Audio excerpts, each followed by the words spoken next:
What's good, YouTube? I'm back with another video. Hey, hey, this is the long debated topic. Long debated topic. Aang versus Korra. If I'm gonna keep it a buck with you, I feel like Prime Aang, is spanking that shit. However, everyone else, Korra lovers feel like I'm not saying Korra is ass. I'm not saying Korra is not strong, and I'm not saying she's not a good avatar. It's just that her decisions throughout the show were pea brain as fuck. You feel me? The decisions she made throughout the show were her own fault, causing more harm to herself. I did not like that. And then on top of the fact that it took her 14 years, 11 years to learn one element when she was basically born with three of them. I don't give a fuck what progression you're going through. You cannot be better than Aang if it took you 10 years to learn one element, and this man had to learn it in a couple months after being found frozen in ice for 100 years. This nigga left his people for 100 years. People went extinct, froze himself, comes back, right? 100 years later. Keep that in mind. He comes back 100 years later, and he's just in time for the Fire Nation to get a comet that could help them put the world into flames. Damn, nigga, you suck. You should have just stayed your ass when you was a jit. But if you would have stayed his ass when he was a jit, he would have died. You know what I'm saying? So today let's we're get to going to it. talk about Aang. And I got my boy Chris, man. I followed my boy Chris for a long time on TikTok. You feel me? He drops a lot of good facts, and he always stays unbiased, even though he has a bias. He brings in facts, evidence, and everything of that sort. So that's why we're going to be reacting to this video created by him.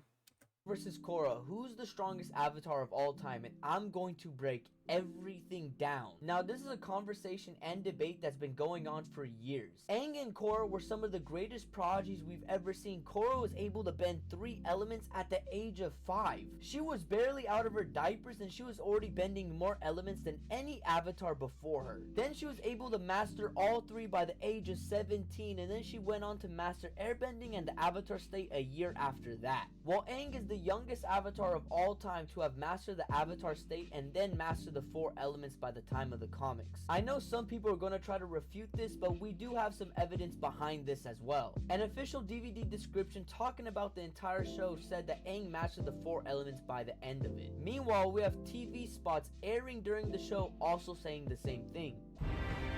Long ago, there lived a great avatar named Aang, master of water, earth, fire, and air.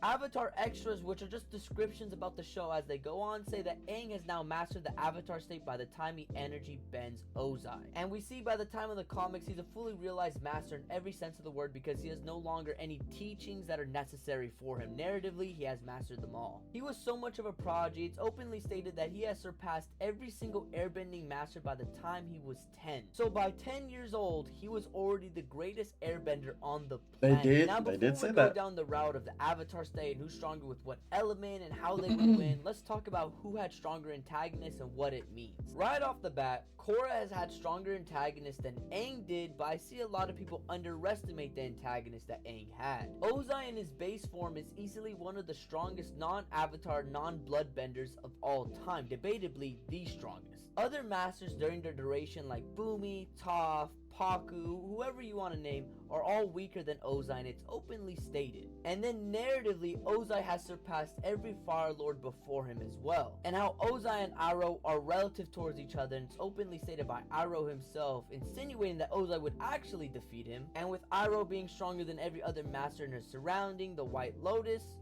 we assume that Ozai is stronger than every master we've seen. And most of the masters that we saw during Atlas' duration are some of the greatest of all time, even Toph when she's 12 or Bumi when he's 112. Now that's insane when we give context because we're talking about him in his base form. Then we want to amplify him when he's fighting Aang by the power of 100 suns. And obviously we're going to talk about the amplified version of Ozai because that's what Aang fought. He fought Ozai times 100. Now what's crazy about this is everybody talks about how Aang needed the avatar state against Ozai. He did not. It is openly stated by Ozai himself that he knows Aang is holding back the entire fight. Aang had the power to defeat Ozai, he does not use it. Aang is always retreating, always defending, he's not attacking. And we see an example of this animated when Ozai tries to hit him with a lightning strike and Aang redirects it, but he doesn't strike Ozai, he shoots it away. Aang is holding back. What's also crazy about this, Ozai didn't know that Aang knew how to lightning redirect.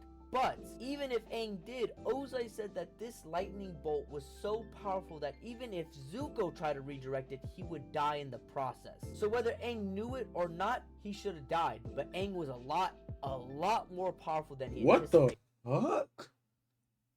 Nah, I ain't even know that. What the fuck? It was so strong that if Zuko would have just tried to redirect it, he would have died. All right, bro. This got now. It's fucking wired, dog. Like, oh my god, dog. I can't stand this shit. Now, without a doubt, Ozai is stronger than Zahir and Kovira just in his base form alone, no Sozin's comment needed. And that would require an entirely different video to go over, so make sure you guys like and comment down below if you guys want me to talk about this. The debatable antagonist would be Amon. Amon is stronger than Ozai, without a doubt. Bloodbenders just negate anybody else. But with exactly, bloodbending is like, that's just some other shit. Included, you can actually argue Ozai is stronger than Amon or is Amon level. What do I mean by that? Let me explain. Amon couldn't completely immobilize a base Mako. In fact, Mako was able to strike Amon with lightning because he couldn't completely immobilize him. Base Ozai is already significantly more powerful than base Mako, then you want to amplify him by 100 times. The lightning bolt that Ozai would hit him with, because we know he could do instant lightning like he did against Zuko, would actually one-shot Amon. In fact, you can even argue that Ozai might have a chance to just simply break out of it like Korra did when she lost all of her other elements and she uses air for the first time ever in her life. Now, I would say that argument's a bit more iffy because Amon at that moment was struck by lightning. I ain't gonna lie, this whole scene right here actually had me thinking like, is Avatar ass pulling? I just didn't see how a person overcame bloodbending. And I especially didn't see how if someone took your bending away, how you popped up with air. So because she didn't learn it or master it yet, you know what I'm saying, or learn it or activate it, it didn't count. You see what I'm saying? Like, but she's the Avatar, so we know she can do it. Obviously. You know what I'm saying? It was just kind of weird. It was just weird beforehand, so I wouldn't use it, but you can argue Ozai with Sozin's comment is Amon level or maybe stronger. Una would be like me using Aang when he fused with the ocean spirit. That's not a form he could obtain again, nor will he ever obtain again. And if anybody says that that's something she could use on her own whenever she wants, they're openly lying to you because no, it's not. I'm already knowing. In other scenarios. There's also one more point I want to add on top of that. There's an inconsistency when it comes to spirits involving the Korra series. Not just the Korra series, but when you look at the totality of Avatar together. We see in Korra, it's openly stated that you can't kill spirits, you're gonna have to spirit bend them to defeat them. But that's how I knew like it was starting to contradict the point of the show. Like that's why I didn't really I watched all of Korra. I rewatched it twice. I messed with certain aspects of the show, but you cannot tell me that Korra is better than Aang in any kind of way, and that they didn't ass pull a little bit to try to make Korra a good Avatar. They definitely ass pulled a little bit to make her a good Avatar. You can't even kill them. Can't kill spirits with like, if it's a spirit, how the fuck you beating those with rocks and water? Like, you know what I'm saying? Because it literally happened to Rava. So you don't necessarily need to spirit bend him or trap him in the sphere. But we've also seen Aang kill a spirit, one of the most powerful spirits we've ever seen in the entire series, but he did do it with the help of Toph. But again, he did kill a spirit. This spirit's name was Old General Iron, and he was so powerful that he was able to stalemate Avatar Yang Chen after an entire night of fighting. And Aang killed him by using the 4 elements in his elemental sphere and one-shotted him in the chest. But now that we're done talking about their antagonists, let's actually talk about their bending, their skills, and their techniques. And that's what we really finna get into. Let's talk about airbending first. Now, this should be really obvious on where it goes, but I will say Korra is no slouch in airbending. Although it was the most difficult element for her to learn, we see that she became a very powerful master with it. We even see her use that powerful gust of wind against Kovira that knocked the robot back. We see her win races with her air scooter against the prodigies of Tenzin's children. She used Avatar State to beat a little kid in a race. Airbending, although Amon was just struck by lightning. But Aang surpassed every single airbender on the planet at the age of 10. He created a tornado so powerful against Bumi that it moved a boulder the size of a pickup truck. If they weren't in an enclosed space, Aang's tornado would have been massive. When fighting against Ozai in the Avatar state, he look at that gust of wind that eviscerated stone like it was paper. Just like how other airbenders have their own form of seismic sensing because they're able to feel things from the back of their head, Aang was able to feel and react the combustion bender Sparky Boom Man blast him from behind, and he used a gust of wind to deflect that entire blast. A blast that usually makes pillars into rubble. That was hard as fuck. Are you not gonna tell me Aang ain't that nigga? Fuck power, speed and agility and brains over all that shit. Over a bunch of lava under him, Aang used his airbending to freeze an entire wave of lava instantaneously.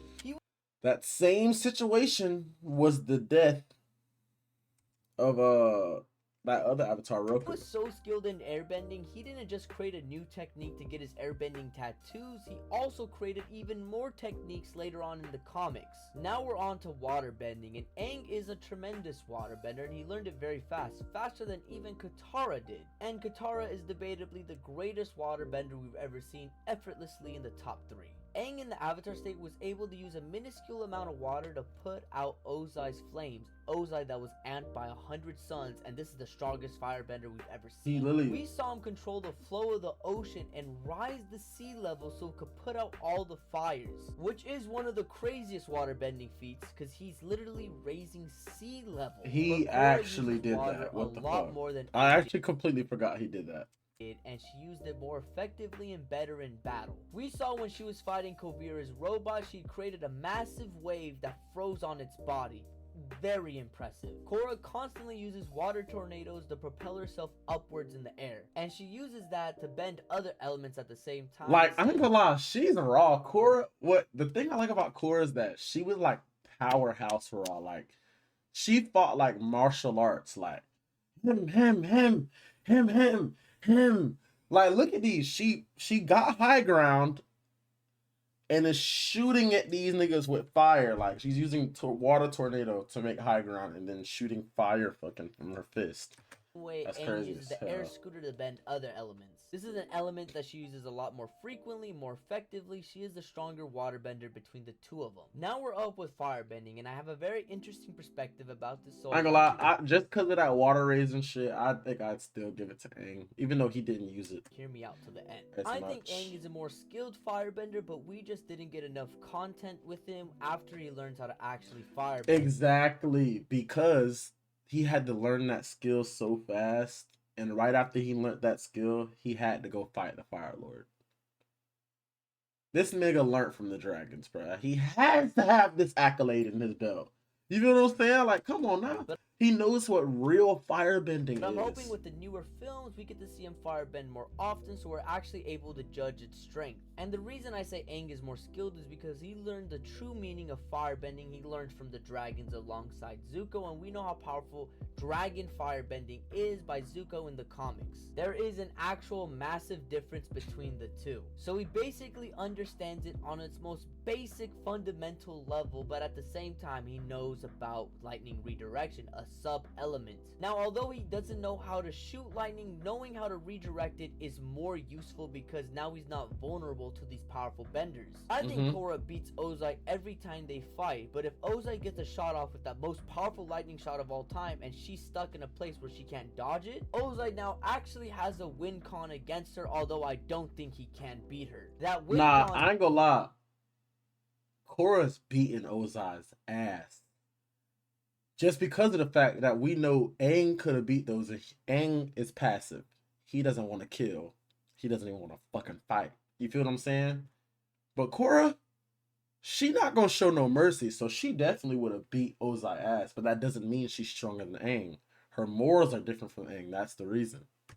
doesn't work against Aang because he knows how to redirect it. So yes, I do think Aang is more skilled with firebending, but I do think Korra is the better firebender between the two of them because I just can't give it to Aang yet. Korra uses it a lot more frequently than Aang did by a massive margin. It's definitely one of her preferred elements and she uses it very well. Korra even uses fire to propel herself in the air to fly just like Ozai did when she's in the avatar state. Now we're on to earthbending, and I do think there's a misconception when it comes to it. Although it was Aang's most difficult element to learn because obviously it differed from his personality, it did take him only a day to learn it, while with Korra learning her most difficult element, it took her almost a year. And in fact, after learning earthbending, it became his most used element other than air. He used it more than water, and after he learned fire, he still used earth more than that as well. So I wanted to get that out of the way because a lot of people think Aang isn't that great of an earthbender. He's a fantastic earthbender. It is his second most used element. But let's go over why with both characters. Both of them have impressive feats when it comes to earthbending. When Korra was poisoned and she was chasing down Zahir, we see her cut off a massive part of a pillar and then throw it towards him. And absolutely... She actually snapped right there. What the fuck? She snapped. What the hell? When it comes to earthbending.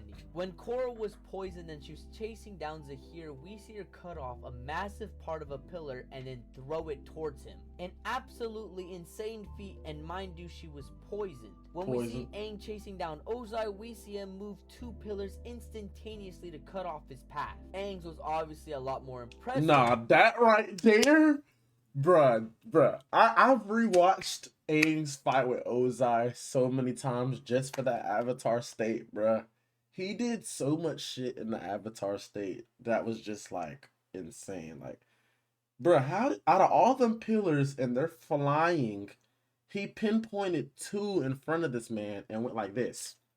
And them bitches closed. Again, like, that was hard as fuck. When we see Aang chasing down Ozai, we see him move 2 pillars instantaneously to cut off his path. Aang's was obviously a lot more. But and it makes it like so hard. You know he really trying to get this nigga crushed because his shit clanked against each other. Like, look at this man's hands. 2 pillars instantaneously to cut off his path. Aang was obviously a lot more impressive, but again, Korra was poisoned, so I won't hold it against her. Aang is also a lot more creative when it comes to earthbending. We see him use an earth armor against Ozai, an earth hand to block Azula's flames. He even created an earth golem to fight against old General Iron, one of the strongest spirits of all time, and he replaced the earth golem head with himself in his elemental sphere. And then Aang has one of the most impressive earthbending feats of all time, and that is splitting the city from the mainland. I know some people try to underrate this feat because they say he just lifted the city up. Even by that logic, lifting the city upward...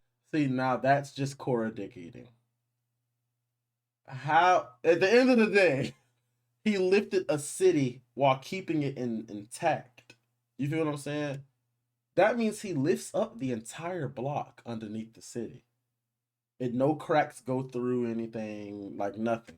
It's still a more impressive earthbending feat than anything Korra has ever done, and it's still one of the most impressive feats of all time. But no, that is not what Aang did. We know Aang split the land because we see a massive chasm created. A chasm that happened so fast, so instantly, that Zuko wasn't even able to react to it and he fell down. The chasm happening means that Aang had to push the mainland away from the city, meaning that he had to move the entire continent, the mountain ranges that were on top of it, or maybe he just moved Earth on top of Earth. No matter what, an absolutely absurd feat, and he did it instantly. I find this feat a lot more impressive than Kyoshi's earthbending feat, and I think statistically it is as well. But this isn't the end of the debate between Aang and Korra in earthbending, because again, there's sub-elements like metal bending, and Korra can metal bend, Aang cannot. Not only can Korra metal bend, she's very good at metal bending. Meanwhile, Aang can seismic sense, and he can seismic sense very well as well, reacting faster than Ozai can hit him. With how much more creative Aang is with earthbending, how much more often he uses it, and how much stronger he is than Korra in earthbending,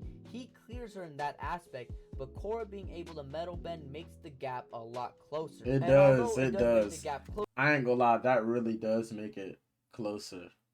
it doesn't supersede it. Aang is still the greater earthbender between the two of them. I mean, Aang literally split a mountain apart while he was sleeping. As a child, he was sleeping and split a mountain apart. He has by far some of the craziest earthbending feats of all time. Now the next topic is energy bending, and this basically goes to both of them, because both of them can take your bending away, they can give you your bending back, like how we saw Aang give back Korra's bending from the afterlife. You can say Aang because it's stated that he has like an unbreakable spirit, but at the end of the day, it goes to both of them. I'm not going to give either one the edge here. Now, Korra's a lot more physical than Aang. She has a lot more durability. She's able to take a lot more punches. She has a lot more brute strength as well. Well, Aang is more evasive. He's more agile. He's more quick. He's just simply faster than her, while he's also more skilled. He's more intelligent. He has more battle IQ. Now, I know he does. And anybody who tries to argue he doesn't, please don't piss me off, bro. This bitch is like, bro, I don't understand, bro. Korra literally is like face first fighter. Like, she just runs. It's to me, Aang is ultra instinct. Korra is ultra ego. She fights like a brute. Aang fights like with skill and like IQ. And talk about how Korra has greater fighting stances than Aang, how she's able to just go in a straight brawler stance. But if you guys know anything about fighting, the style that Aang trained from the air nomads is a direct counter to Korra's. Avoid, evade until you have the perfect opportunity to turn your opponent's strength back upon themselves, therefore getting rid of their brute strength and causing harm on themselves. It's something we openly see in the Ozai fight. Aang is avoiding. He literally is the worst possible shit an Avatar can do. That's literally why I can't understand how she has so many fans. Like, I fuck with Korra. Like, I fuck with her. But the way people ride for her, like all of her problems wasn't her fault, is insane. Before anybody says anything, yes, it's openly stated for all the past Avatar lives that you have, you get their power, all their energy, all the skills at your disposal. It's stated in Avatar Extras. It's stated in the Avatar Legacy novel that's written by Aang to Tenzin. So Aang has a Rava, but a weaker Rava, plus the past 10,000 years of powers and energies and skills. And Aang has shown more impressive feats in the Avatar state, and more skillful feats in the Avatar state. So it's implied that his avatar state does have an advantage here. I also think air nomad avatars have an advantage in battle, because we've only seen them use the elemental sphere upon themselves. We've seen Korra and Wan use it against someone else, like when they trapped Vatu in it, but only Avatar Yang Chen and Aang used it upon themselves, and this is one of the most powerful forms an avatar can take. We've never seen the sphere pierce, broken, damaged. We just see them supply them with 4 elements to bend all at the same time. Meanwhile, Korra, when she's in her avatar state, when she wants to fly or hold herself up in the air, she uses a water tornado, or she uses fire like Osa to propel herself through it. Now, this is a big point, because that's a skill she literally does not have, because she lost the avatar state. That nomad sphere shit, the air nomads died hundreds of years ago. Nobody else can learn that skill unless they learn it from Aang or Aang's children, Tenzin. You see what I'm saying? So all that, and the fact that she lost the past lives, there's so many skills and newly created and invented moves that the past avatars probably made that help them in their battle. And keep in mind, the times aren't that changed. It's still no electronics. Like, you know what I'm saying? Like, it's still focusing on yourself and focusing on your art and your craft and your bending. It did get a little industrial in Korra's time, but you know what I'm saying? It's still like not full distractions. People can still master their perspective element. And she's lost all of that. That's 10,000 plus years of avatar knowledge, of people being able to do whatever they want with all four elements and conjuring up new moves, new art, new style. You know what I'm saying? Like, she's lost all of that, bro. You got to understand how big of an advantage having all of that is.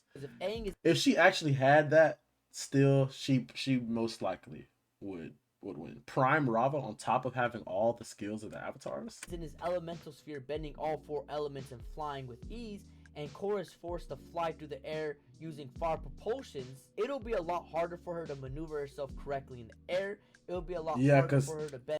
Especially in that sphere, Aang can actually move in any direction. She's on like having it on her feet, where like she's like a jet, so she gotta like turn. Aang can literally like he's like a flying saucer. All you know what I'm four saying? elements, because Aang is freeform flying and he has everything at his fingertips. We literally see him take a little pebble that's surrounding him, floating around him, and shoot it at Ozai, where it destroys an entire landscape of Earth. And that's like 1 out of 100 rocks rotating around him. So I'm taking the 10,000 years worth of avatars in a Rava. That had to come from the 10,000 years. This man made a machine gun out of one rock. And it's not like he broke the rock. The rock didn't break. He bended tiny chunks off of the rock. Do you understand what I'm saying? He didn't just break it and then it broke down from the pieces of the rock flying off of it. That's insane. That feat right there is literally ridiculous no matter how you look at it, bro. Now, another argument I see people use is talking about when the creators said who they think would win between Aang and Korra, but a lot of people misrepresent what was actually said. So they either misrepresented on purpose or they just didn't watch the whole video. Who would win? Avatar Aang or Avatar Korra? I say that Aang would win because I know that Korra's very stubborn and headstrong, but I think ultimately she's extremely deferential to and respectful of Aang. But listen, if I'm wrong, this is very good information for me to have. I think you are always your own worst enemy. So, in a way, they would always like defeat each other, or it would just be like the worst stalemate. Yeah, I feel like they wouldn't. I mean, they would talk it out. You know, I watch a lot of fighting, and it's like they'll say like, you know, 9 times out of 10 I'll beat that person, but there's always that one, and I feel like 9 times out of 10 Aang would just get away. There's always that one time Korra like gets a hold of his like cowl and then just beats the crap out of him. At first they said if the two of them were to fight, it would end in a stalemate every single time they fight. But they did follow it up after including their personality types, where it's not just a straight up fight between the two of them. They talk about how the 12-year-old Aang would just run away every single time, avoiding confrontation because that's who Aang is, obviously. But out of every time he just runs away to avoid fighting Korra, Korra would grab him 1 out of the 10 times and just beat him up after she grabs him by the collar. In this, they're just referring to Aang's non-confrontational side. He tries to avoid fighting bad guys. I hated hearing that quote shit, bro. That does not mean to avoid fighting good guys. He tries to talk out every scenario. We literally see this when Aang was training with Zuko on the beach. Zuko was attacking him. Aang didn't know why, and the entire time Aang is telling him to stop. We could talk this out. Why are you attacking me? I don't want to attack you, no matter how many times Zuko attacked him. It wasn't until the very, very end when Zuko was burning everything down that he just simply hit him with a gust of wind and told him to stop. Korra does not care if you're friend or foe. She will beat you up if she has the chance, and we've seen her do before. One character is a pacifist, the other is not. My conclusion is that Aang is a more skilled and intelligent fighter and bender, while Korra is a more physically stronger one. The only problem is that she's not physically stronger in the other two elements to actually make the gap difference. Aang is physically stronger when it comes to air, when it comes to earth. He has more bending feats that are more powerful. And then when you add on top that he has a stronger avatar state that's just a lot more overpowered, he has more skill from past lives added on top of his. I just see no logical way where Aang doesn't beat Korra. Aang is the stronger avatar between the two of them. The only logical way that you can say Aang loses to Korra is because he doesn't want to fight Korra. That's it. He's trying to keep the peace. That's the only way. I'm not going for any other way. That's the only way he loses to Korra. I mean, yeah. That's the only way he loses, is if he doesn't fight.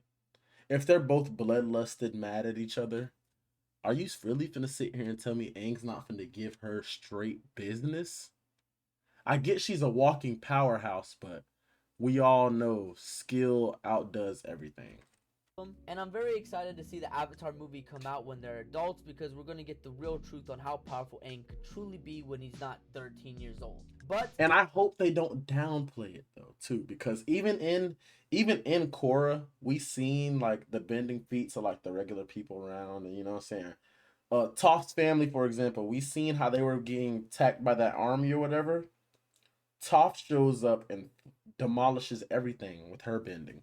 They're over here throwing rocks and hiding behind pillars, and Toph comes and flips all the tanks over, and you know what I'm saying? Like, they can't downplay Aang's feats for Korra. I hope they do not. You feel what I'm saying? Because he for shit show is supposed to be doing some crazy shit. All of them are gonna be doing some crazy shit. They learned from the original masters of bending. Toph literally learned from the creators of bending. Zuko and Aang literally learned from Toph learned from the creators of earthbending. The moles. She learned from them. That's why they can seismic sense, or whatever it's called. You feel me? Aang literally met the fish spirit and combined with the water spirit. Now that I think about it, if Aang would have kept those going, he would have combined with the entire sea and actually been able to whoop anything in the fucking world. That would have been crazy. He would have been able to wipe off the Fire Nation easy. But the original waterbenders, the koi fish or whatever, you know what I'm saying? They even met the fucking dragons, bro. You feel me? Like, they met dragons, dog, and learned from them, the first real fire breathers, firebenders. And then Aang has Appa and Momo. Though Appa's flying bison are the original creators of airbending. And he had that with him in the show. You feel me? So it was like, end of the day, this doesn't matter because Aang and Korra would never actually fight. And I bet if Korra still had her past lives with her for season 3 and season 4, Aang would be absolutely proud of her. Like Korra reviving the Air Nation, Korra creating a better bond between the human and the spirit. Bro, I was so happy about that. That was a great detail. I'm yapping, ain't I? Anyways, that was a great detail they added to the show, bro. A great detail. Bringing back the air nomads, as in, like, you know, basically like resetting the spirit energy or whatever, energy bending, and then random people started air bending out of nowhere. Bringing that back was so fire, and like I felt like it was like a gaping hole in my chest closed up. You feel me? Like, we got airbenders back. It's not just one in the entire world. You feel me? World creating another spirit portal. Aang would be absolutely proud of Korra in every aspect of the word. Make sure you guys like the video, subscribe, leave a comment down below. I got you, my boy. I got you. If this you. video gets 500 likes, I'll make a video talking about Aang versus Korra's antagonist. What the? Alright. I guess. Nigga, what the fuck? Hey, man, if you like the video, man, like, comment, subscribe. Comment down below who do y'all honestly feel like should be winning, Aang or Korra, you know what I'm saying? But, you know what I'm saying? Keep tuning in, subscribe, man. We on the road to 3K. 5K giveaway coming, you know what I'm saying? We giving out big shit for 5K, you feel me? Hey, let's do it. Thank you. I'm fucking up good. Yeah, I hit the is up. Now I'm taking off. Yeah, I'm taking off. Yeah, I came from the bottom, I went to the top. Now I'm taking off.